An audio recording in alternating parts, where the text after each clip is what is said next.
नमस्कार विद्यार्थी मित्रांनो. तर आजचा लेक्चर हा आपला मागील टॉपिकचा जो आपला इलेक्ट्रिक मोटर हा टॉपिक होता त्याचा कंटिन्यूएशन पार्ट असेल, पार्ट बी. ठीक आहे.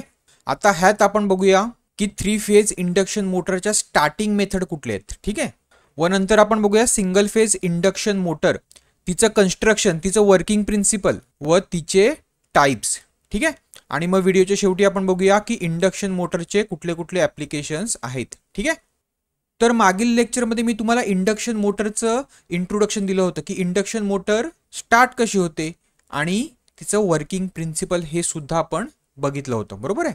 तर कशी होते स्टार्ट, तर जेव्हा आपण तिला 3 फेज सप्लायच्या अक्रॉस कनेक्ट करतो, ठीक आहे, तेव्हा काय होते, तर स्टेटरमध्ये हे रोटेटिंग मॅग्नेटिक फील्ड हे तयार होते. बरोबर आहे ना.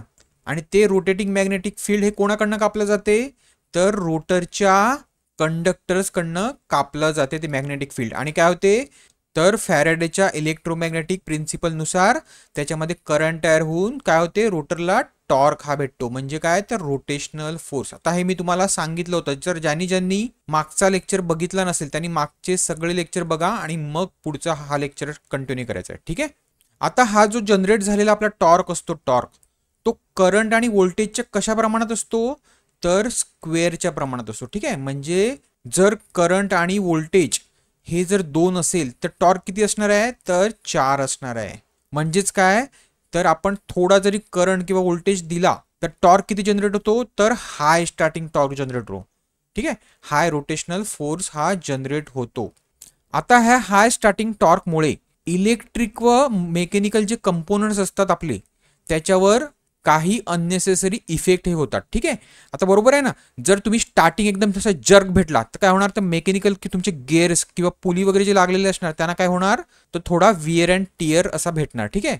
म्हणजे थोडा शॉक भेटणार.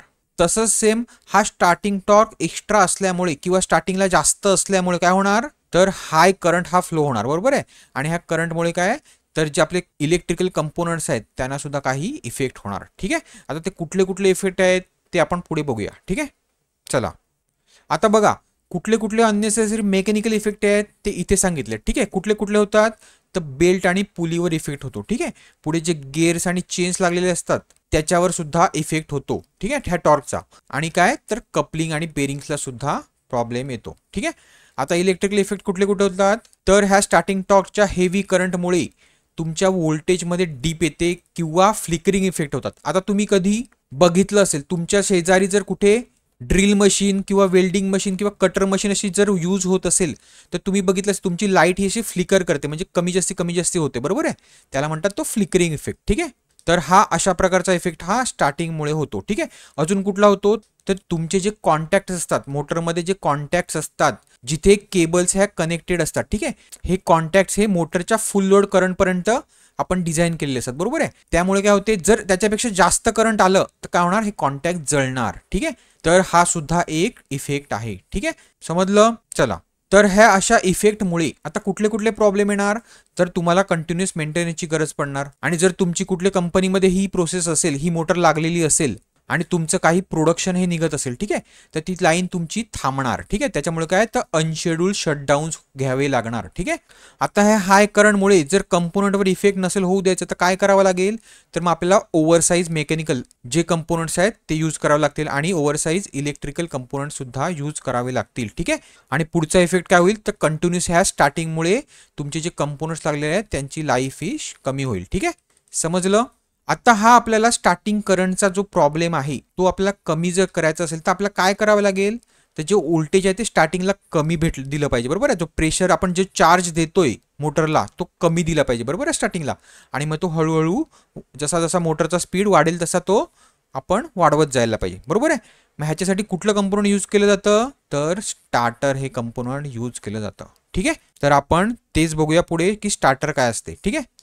तर बघा त्याने इथे तेच दिलंय, by adjusting the voltage during starting the current drawn by the motor and the torque produce by the motor can be reduce and control. म्हणजे आपण व्होल्टेज हा कमी कमी देऊन हळूहळू वाढवत गेलो किंवा तो कंट्रोल केला व्होल्टेज आपण जेव्हा मोटर स्टार्ट होते तेव्हा, तर काय होते, तर जो टॉर्क असतो तो स्टार्टिंगला कमी भेटतो किंवा कमी होऊन येतो आणि तुम्हाला तो कंट्रोलमध्ये असतो तुमच्या. ठीक आहे. आता ह्या स्टार्टरचे अजून कुठले कुठले फंक्शन्स आहेत, तर आपण स्टार्ट आणि स्टॉप करू शकतो मोटर. जर हाय करंट आलं, जर हाय इनरश करंट आलं तर आपण ते सुद्धा लिमिट करू शकतो. पुढचं मोटरमध्ये थर्मल रिले लागलेला असतो. ठीक आहे, जर हाय करंट आलं तर हा थर्मल रिले काय करतो, तर कॉन्टॅक्टर हा ओपन करतो आणि आपण काय तर ऑटोमॅटिक ही मोटर ही बंद होते. ठीक आहे, त्यामुळे काय तर ऑटोमॅटिक कंट्रोल सुद्धा आपल्याला भेटते. ठीक आहे, आता हे रिले आणि कॉन्टॅक्टर जे आहे ते किंवा स्टार्टर जे आहे ते आपण मी पुढे तुम्हाला व्यवस्थित एक्सप्लेन करेल. ठीक आहे, तर पुढचं काय तर ओव्हरऑल काय करतो हा स्टार्टर, तर मोटरला प्रोटेक्ट करतो आणि जे अदर इक्विपमेंट कनेक्टेड आहेत त्यांना सुद्धा ओव्हर व्होल्टेज, नो व्होल्टेज आणि अंडर व्होल्टेज किंवा सिंगल फेजिंग पासनं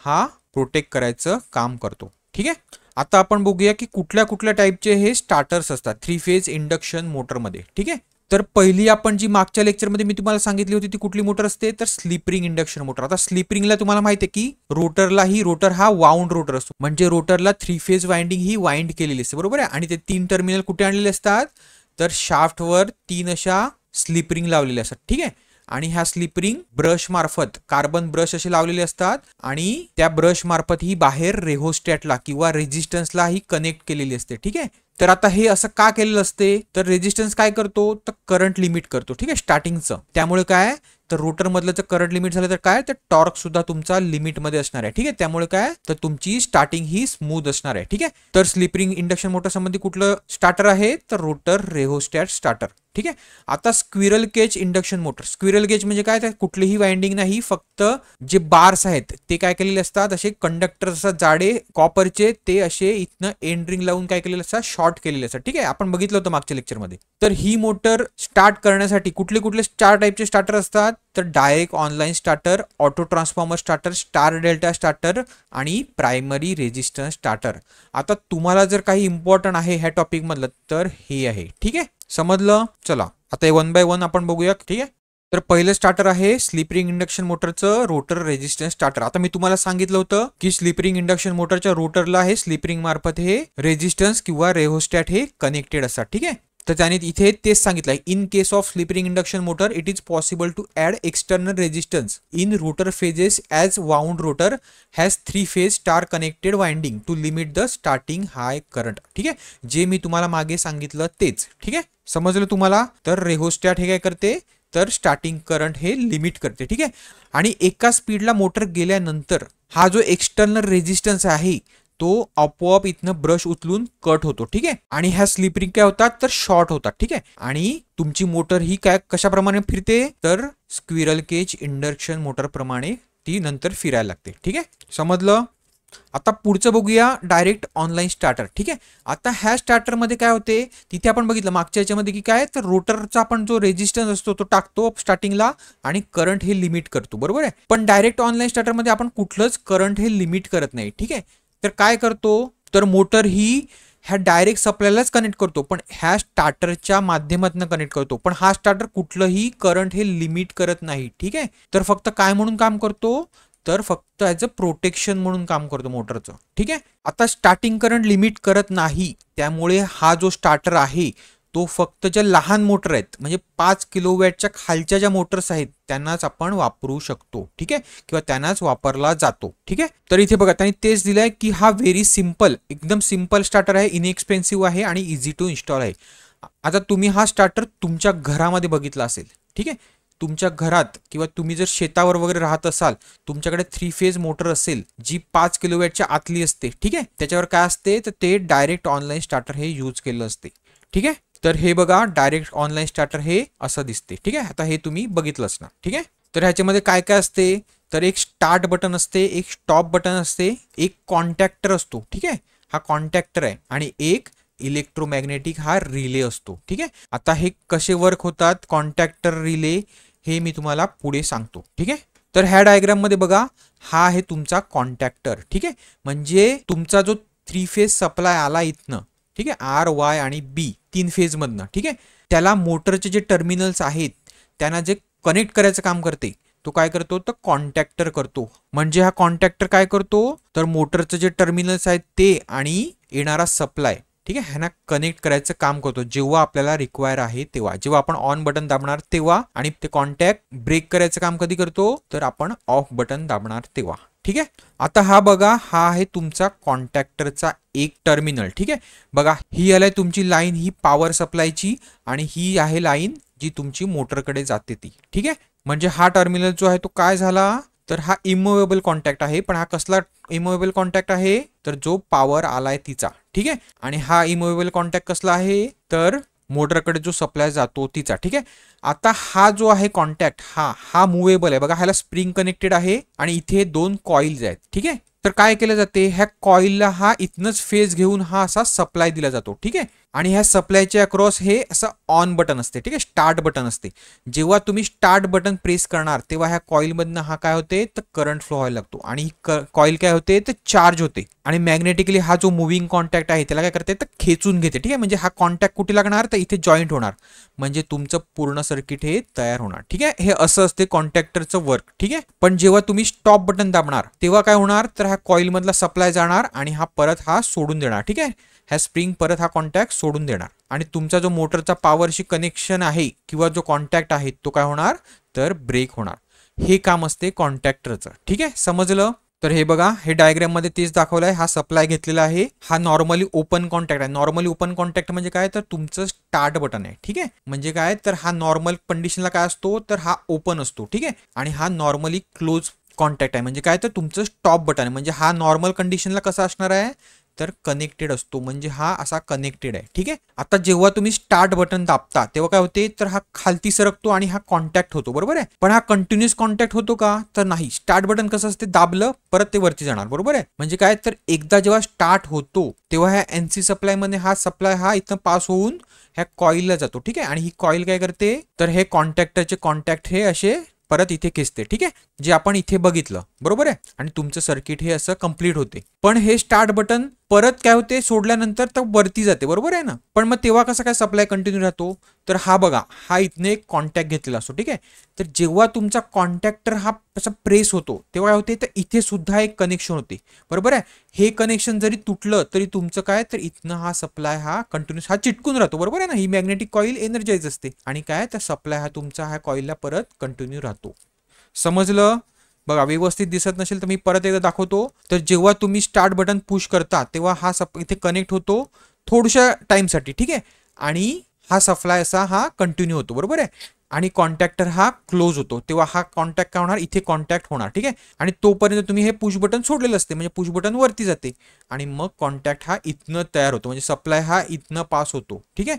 आणि मोटर ही तुमची कंटिन्युअस ऑन राहते. समजलं. तर बघा, इथे दुसरे एक प्रोटेक्शन असते, तर ओव्हरलोड प्रोटेक्शन असते. म्हणजे एक ओव्हरलोड थर्मल रिले असतो. तर त्याचं पण काम काय असते, तर जर मोटरवर ओव्हरलोड झाला आणि करंट जास्ती व्हायला लागलं तर काय होते, तर ही सिस्टीम परत ही मोटर ही सप्लायपासून कट करण्यासाठी. ठीक आहे. म्हणजे समजलं. इथे आपण काय करतो, तर रेजिस्टन्स वगैरे कुठला कनेक्ट केलाय का, नाही. म्हणजे आपला करंट कुठला आपण लिमिट करतोय का, तर नाही. फक्त काय काम करतोय, तर प्रोटेक्शन द्यायचं काम करतो. म्हणजे करंट जर जास्ती व्हायलं तर हा ओव्हरलोड प्रोटेक्शन रिले काय करतो, तर हे जर जास्तीचं करंट असेल, एक्स्ट्रा हाय करंट असेल तर ते सेन्स करतो. ठीक आहे. आणि तो काय करतो, तर कॉन्टॅक्टरला इथे कॉन्टॅक्ट हा ब्रेक करायला सांगतो. ठीक आहे. समजलं. आता ह्या स्टार्टरमुळे आपल्याला कुठल्या कुठल्या टाईपचं प्रोटेक्शन भेटते, तर अंडर व्होल्टेज प्रोटेक्शन आणि ओव्हर व्होल्टेज किंवा ओव्हरलोड प्रोटेक्शन. ठीक आहे.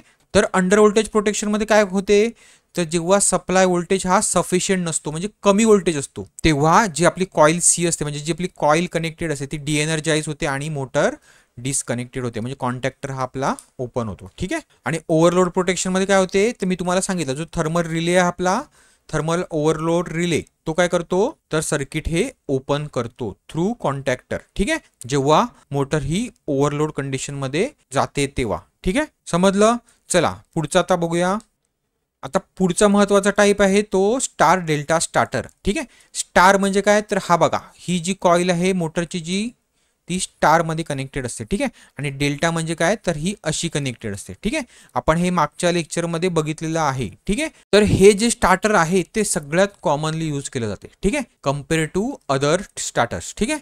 तर हा स्टार्टर काय करतो, तर तुम्हाला बरोबर आहे, मोटर तुमची स्टार्टिंग कशी करायची आहे, तुम्हाला स्मूथ करायची, म्हणजे कमी व्होल्टेज तिला गेलं पाहिजे, म्हणून काय करतो, तर तुमची जी वाइंडिंग असते मोटरची ती स्टार मध्ये पहिल्यांदा कनेक्ट करतो. ठीक आहे. आता स्टार मध्ये का कनेक्ट करतो, तर तुम्हाला माहिती आहे की स्टार जो असतो त्याच्या एका फेज अक्रॉस व्होल्टेज किती असते, तर जे अप्लाय व्होल्टेज असते त्याच्या 1/√3 एवढं असते. रेटेड व्होल्टेजच्या 1/√3 म्हणजे कमी असते, बरोबर आहे. आणि जेव्हा मोटर ही 70 ते 80% तिच्या नॉर्मल स्पीडला जाते त्याच्यानंतर काय होते तर आपण तिच्या वाइंडिंग्स ह्या डेल्टामध्ये टाकतो, म्हणजे ह्या कनेक्शनमध्ये येतात. ठीक आहे, म्हणजे तिला पूर्ण व्होल्टेज तिच्या अक्रॉस R2Y जेवढं असते तेवढं भेटते. ठीक आहे, जेवढं 3 फेजचं तुम्ही व्होल्टेज जेवढं दिलेलं आहे ते सगळंच्या सगळं भेटते. ठीक आहे, समजलं. तर ही बघा हे असते मोटरचं टर्मिनल बॉक्स. तिथे काय असते तर तुमची जी वाइंडिंग असते, तुम्ही वाइंडिंग केलेलं असतं ना स्टेटर, तर तिथे तुमच्या ज्या 3 वाइंडिंग असतात अशा तिचे जे 6 टर्मिनल्स होतात. आता हे 1, हे 2, हे 3, हे 4, हे 5, हे 6, हे 6 टर्मिनल्स इथे आणलेले असतात. ठीक आहे, आणि मग त्या 6 टर्मिनलचा यूज करून तुम्ही मग ते स्टार आणि डेल्टामध्ये कनेक्शन करू शकता. ठीक आहे,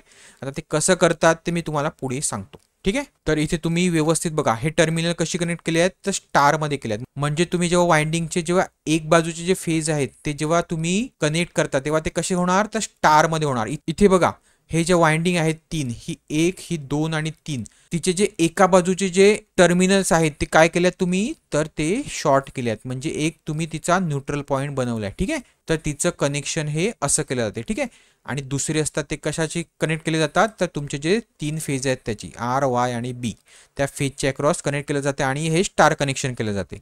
आणि डेल्टामध्ये काय केलं जाते तर डेल्टामध्ये हे जे तुमचे 6 टर्मिनल्स आहेत ते काय करतात असे तर शॉर्ट करतात. ठीक आहे, आणि मग त्याच्याच अक्रॉस तुम्हाला तो सप्लाय द्यायचा असतो. ठीक आहे, समजलं. तेव्हा ते असे तुमच्या ह्या पोझिशनला किंवा डेल्टा तयार करतात. ठीक आहे, समजलं.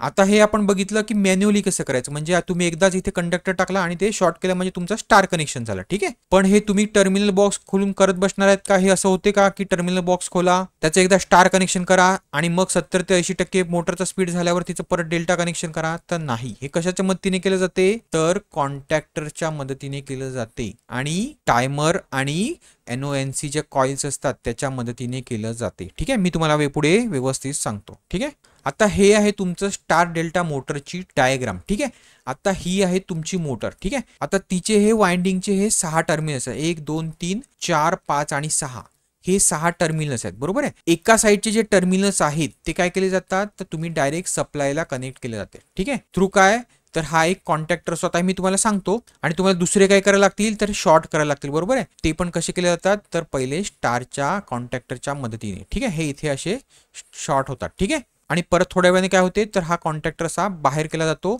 आणि मग हा कॉन्टॅक्टर ऑन होतो आणि परत काय होते तर डेल्टा म्हणजे ते डेल्टामध्ये कनेक्ट होतात. ठीक आहे, तर आता मी तुम्हाला व्यवस्थित सांगतो. ठीक आहे, पहिल्यांदा काय होते तर जेव्हा तुम्ही ह्या ब्रेकरच्या मदतीने सप्लाय देतात तेव्हा काय होते हा मेन कॉन्टॅक्टर हा ऑन होतो. ठीक आहे, आणि वाइंडिंगच्या एका टर्मिनलला हा सप्लाय जातो. ठीक आहे, आणि वाइंडिंगचे जे दुसरे टर्मिनल्स आहेत ते दुसऱ्या कॉन्टॅक्टरच्या मदतीने डायरेक्ट स्टार मध्ये जातात स्टार्टिंगला. हा म्हणजे मोटर काय झाली तर स्टार मध्ये गेली, बरोबर आहे, स्टार मध्ये गेली. आणि नंतर काय होते काही टाइमानंतर तर टायमरच्या मदतीने हा कॉन्टॅक्टर हा परत ओपन केला जातो. ठीक आहे, आणि हा कॉन्टॅक्टर हा क्लोज केला जातो, म्हणजे मोटर काय होणार मग डेल्टामध्ये कनेक्ट होणार. समजलं. तर ही मेथड जी असते ती थोडी चीप असते. ठीक आहे, पण काही लिमिटेड ऍप्लिकेशनसाठी यूज केली जाते जिथे आपल्याला हाय स्टार्टिंगची ही गरज नसते. ठीक आहे, उदाहरणार्थ काय तर machine tools, pumps, motor generator sets etcetera. ठीक आहे, तर हे स्टार्टर कुठे यूज केलं जाते तर हे स्टार्टर हे 4 ते 20 किलोवॅट पर्यंतच्या मोटर असतात त्यांनाच फक्त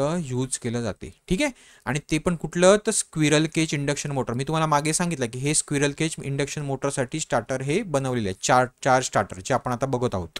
समजलं. आता आपण त्याचं कंट्रोल सर्किट बघूया. ठीक आहे, मी तुम्हाला शॉर्ट मध्ये सांगतो, बाकी तुम्हाला काहीच लक्षात ठेवायची गरज नाही की ह्या कॉन्टॅक्टरचे NONC कॉन्टॅक्ट कसे ऑपरेट होतात. ठीक आहे, तर फक्त एक लक्षात ठेवा, जेव्हा तुम्ही मेन सर्किट ब्रेकर थ्रू जेव्हा मेन कॉन्टॅक्टरला जेव्हा तुम्ही सप्लाय देता त्याच वेळेला काय होते तर तुमचा स्टार कॉन्टॅक्टर हा सुद्धा ऑन होतो. ठीक आहे, हा मध्ये जातो. ठीक आहे, आणि जे हे टायमर असते त्याच्यामध्ये एक टाइम सेट केलं असते की एवढ्या सेकंदानंतर मोटर ही तिच्या रेटेड स्पीडच्या 70 ते 80% स्पीडला जाणार आणि मग तेव्हा काय होणार ते टाइम सेट केल्यानंतर ते टायमिंग अचीव केल्यानंतर ह्या टायमर नाही काय होणार तर हा टायमर हा एक सिग्नल पाठवणार. ठीक आहे, आणि डेल्टा कॉन्टॅक्टर हा ऑन करणार आणि स्टार हा काय करणार तर सर्किट मधनं हा काढून टाकणार किंवा ऑफ करणार. ठीक आहे, म्हणजे मोटर काय होणार तर डेल्टा कनेक्शन मध्ये तुमची ऑन होणार. ठीक आहे, समजलं. तर इतकंच तुम्हाला लक्षात ठेवायचं आहे, बाकी कसं होते काय होते ते नाही. ठीक आहे, पुढे आता ह्याचे ऍडव्हांटेजेस काय काय आहेत स्टार डेल्टा स्टार्टरचे तर the operation of star delta method is simple and रग.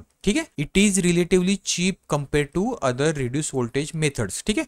इथे आपण काय करतो, तो व्होल्टेज कंट्रोल करतो. ठीक आहे. इथे कुठलं डायरेक्ट ऑनलाईन करतोय का, तर नाही, डायरेक्ट आपण व्होल्टेजच्या अक्रॉस कनेक्ट करत नाही. तर काय, तर व्होल्टेज हे आधी कमी अप्लाय करतो आणि मग ते डेल्टामध्ये टाकून ते मग नॉर्मल व्होल्टेज देतो. ठीक आहे. तिसरा काय ऍडव्हान्टेज आहे, तर गुड टॉर्क करंट परफॉर्मन्स. ठीक आहे. पुढचं काय आहे, तर it draws 2 times starting current of the full load ampere of the motor connected. ठीक आहे. म्हणजे फुल लोडच्या 2 टाइम्सच फक्त स्टार्टिंग करंट घेतो. ठीक आहे. पुढे आता डिसएडव्हान्टेज काय काय आहेत, तर जिथे हाय स्टार्टिंग टॉर्कची गरज नसते तिथे काय, तर ही स्टार्टिंग मेथड ही यूज केली जाते. ठीक आहे. तर ओनली 33% स्टार्टिंग टॉर्क हा आपल्याला स्टार्टिंगला हा भेटतो. ठीक आहे. पुढचं काय आहे, तर 6 टर्मिनल मोटर रिक्वायर. ठीक आहे. आपल्याला ते टर्मिनल 6 पाहिजेत मोटरचे आलेले. ठीक आहे. का, तर मी तुम्हाला मागे सांगितलं.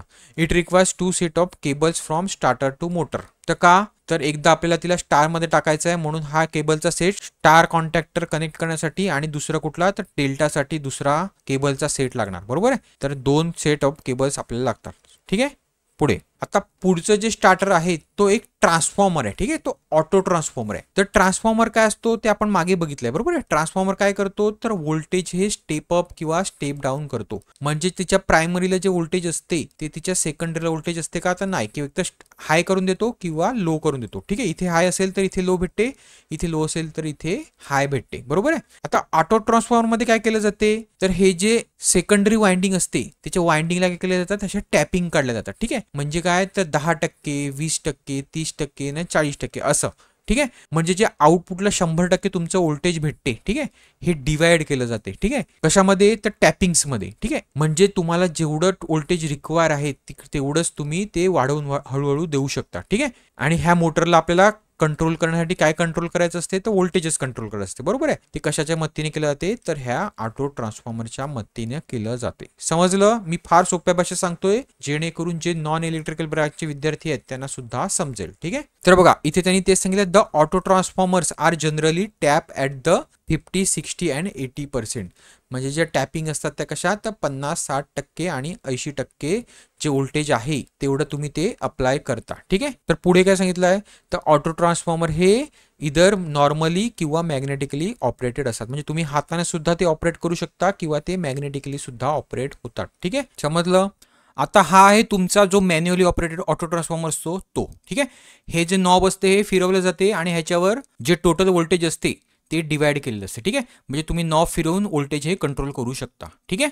पुढे आता ही आहे तुमची 3 फेज ऑटो ट्रान्सफॉर्मर स्टार्टरची डायग्राम. ठीक आहे. तर बघा 3 फेज सप्लाय कसा दिला मोटरला, तर ऑटो ट्रान्सफॉर्मरच्या थ्रू दिलाय. ठीक आहे. ह्या आहेत तुमच्या ऑटो ट्रान्सफॉर्मरची वाइंडिंग आणि त्याच्या टॅपिंग काढलेले आहे. ठीक आहे. आणि ते कंट्रोल व्होल्टेज कोणाला दिलंय, तर स्टेटरला दिलंय. ठीक आहे. समजलं. आता आपण बघूया प्रायमरी रेजिस्टन्स स्टार्टर. ठीक आहे. प्रायमरी रेजिस्टन्स स्टार्टर म्हणजे काय, तर सिंपल आहे. तुम्हाला फक्त तुमचा जो 3 फेज आहेत त्याच्या अक्रॉस काय टाकायचं आहे, तर रेजिस्टन्स टाकायचं. कशासाठी, तर करंट तुमचं लिमिट करण्यासाठी. ठीक आहे. हा एवढा सोपा आहे पण इतका काही महत्त्वाचा नाही आहे. ठीक आहे. फक्त लक्षात असून द्या की तिन्ही फेजचे अक्रॉस आपण काय टाकलाय, तर रेजिस्टन्स टाकलाय. ठीक आहे. आणि कंट्रोल व्होल्टेज हे अप्लाय केलंय. ठीक आहे. समजलं. आता आपण इथे बघूया जे महत्त्वाचे 3 स्टार्टर आहेत, direct online starter, star delta starter आणि ऑटो ट्रान्सफॉर्मर स्टार्टर. ह्याच्यामधला काय फरक आहे. ठीक आहे. तर डायरेक्ट ऑनलाईन स्टार्टर कुठे यूज केला जातो, तर 5 HP मोटरपर्यंत यूज केला जातो. ठीक आहे.